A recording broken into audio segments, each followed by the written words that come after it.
Hi friends, welcome to బైపు @knowledge YouTube channel. ఇక్కడ యస్సు, విస్సు, క్రిస్ అనేటువంటి ముగ్గురు స్నేహితులు ఉండారు.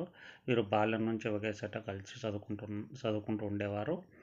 ఒకే హాస్టల్లో కూడా ఉండేవారు. కానీ వీరికి ఎంత మంచి స్నేహితులో అంత సోమరులు కూడా. వీరు హాస్టల్లో సరిగా స్నానం చేసేవాళ్ళు కాదు, సరిగా శుభ్రంగా ఉండేవారు కాదు. వాళ్ళల్లో యస్సుకు ఆ విధంగా ఉండడం వలన తనకు గజ్జి మొదలైంది. అందరూ యస్సును అసహ్యంగా చూసేవారు. అదేవిధంగా విష్ణుకు జలుబు స్టార్ట్ అయింది.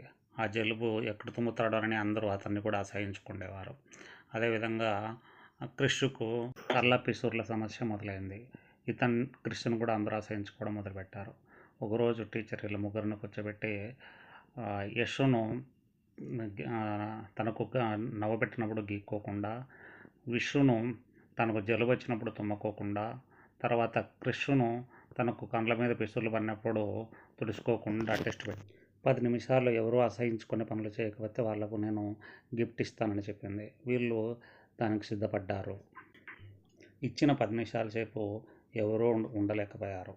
యస్సు మధ్యలోనే గజ్జి గీక్కోవడం జరిగింది. విస్సు తనకు సీముడిని తుడుచుకోవడం జరిగింది.